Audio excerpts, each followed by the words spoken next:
Welcome to the Windows Computer and Technology channel. And one of the things that I didn't think about, and that some of you have actually mentioned, I was wondering why there was such a big jump in the Windows 10 market share.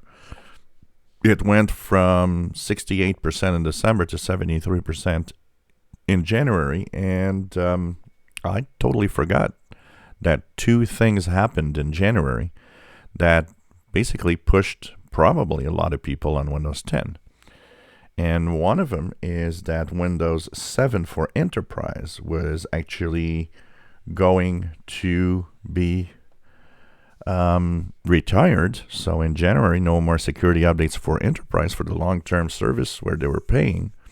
So that means probably a lot of businesses, rather than buying a new PC, actually decided, let's go to Windows 10. So that's the first thing that I didn't think about.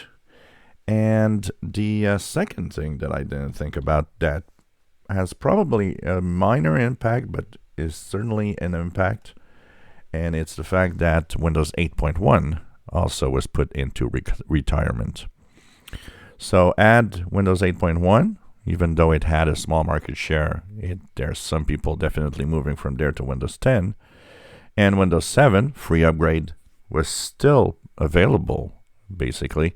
If you did an upgrade with the existing key, it worked. So I would guess a lot of Windows 7 machines moved to Windows 10 suddenly.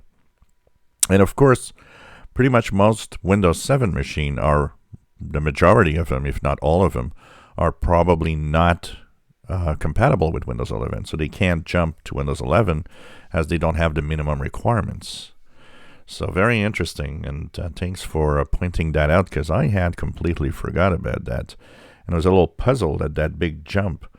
But now it explains everything, why Windows 10. So this is even worse, because it shows that people just move on to Windows 10 rather than wanting to move either to Windows 11 or buy new PCs.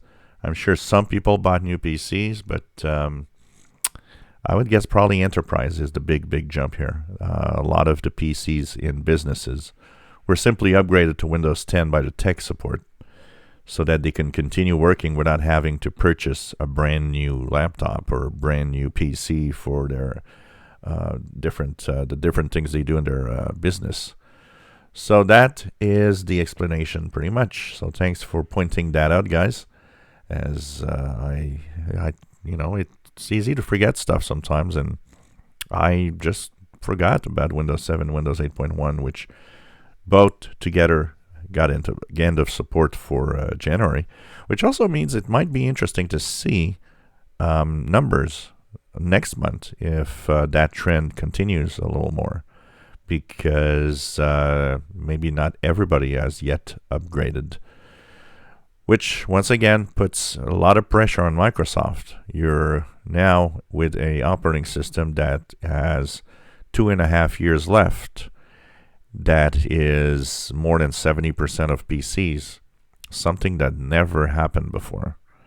Once again, at 2 years, 2.5 years before the end, most of the other Windows were at most maybe 35-40%. I think Windows 7, Windows XP got an extension. The Windows XP extension, I think they were close to 40%. This is not going to be close to 40%. This is solid 70%. I have a hard time seeing Windows 10 actually go down below 50% this year and even into next year. Once again, I think Windows 12 might be the key to having people move on. And the old PCs slowly will be changed with more modern PCs at some point. So this is going to be interesting to look at. If you enjoy my videos, please subscribe, give us thumbs up. Thank you for watching.